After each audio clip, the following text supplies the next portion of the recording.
Albert Pujols approaching what was a magic number. Let's do a little digging in. Albert Pujols might not have the incredible production numbers of his MVP days, but even in his decline phase with the Angels, he has averaged 26 homers a year. And after his third homer of the season last night, now sits at 659 home runs, which used to be just under one of baseball's magic numbers. In the early 70s, two active players were getting near the most prized record in all of sports. Both Hank Aaron and Willie Mays were chasing Babe Ruth's record of 714 home runs. 714 meant everything. At the end of 1973, Willie Mays, who many thought was the biggest threat to 714, finished at 660. Aaron, having a late career surge at that point, 1973, was at 713 home runs. And it brings up the point. These numbers made these guys royalty. The 500 home run club was special. As of 1960, for example, here's the entire 500 home run club, and this is with about 60 years of modern baseball. The whole club: Ruth, Jimmy Fox, Ted Williams, Mel Ott. That's it.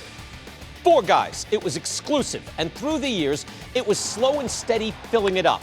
Entering the 1970s, there were still only 8 players with 500 home runs. And it was a steady march of greats from there. Ernie Banks, Frank Robinson, Harmon Killebrew, Willie McCovey. They all got there in the 70s. That made it 12. In the 80s, it was Mike Schmidt and Reggie Jackson. That's it. That made it 14 by 1990. It made sense. The club built slowly. Only Hall of Famers could even approach it. Now, here was the last of that feeling. 1996, Eddie Murray reaching 500, making it 15 in the 500 home run club. So, in about a full 100 years of modern baseball, there were 15 players at 500 home runs. And you know what? As a fan or a journalist, you check that list all the time, certainly every year before the season started. And here is the all-time home run list after 1996. I'm not saying 1936. It was just 15 deep. Aaron, Ruth, Mays, Robinson, Killebrew, Reggie, Schmidt, the Mick. Different decades represented, and only a slow infusion of new power hitters. And that's when it blew up. In the late 90s. Right now, we have 27 players in the 500 home run club. That's a big club. That means 15 players in approximately 100 years, and then 12 more in 16 years. There were 9 in a 9-year period alone, including Bonds, McGuire, Sosa, A-Rod, Manny Ramirez, and Rafael Palmeiro.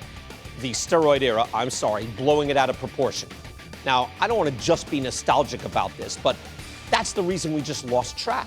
Big Papi, by the way, is in the 500 home run club. I didn't even know that until I looked today, and I'm in the business. So let's be fair. How much of this would have happened anyway? It is a bigger home run era now. More home runs being hit than ever before. So this could have happened. In the 50s, 60s, and 80s, take a look. Home run rate, very similar. In the 90s, it jumped. Early 90s were low run scoring as opposed to late 90s, but then 21st century, we're just playing a different game. I realize that, over a home run per game. So yes, the 500 home run club would have been expanded anyway.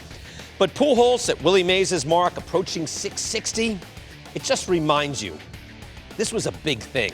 It was the list of immortals.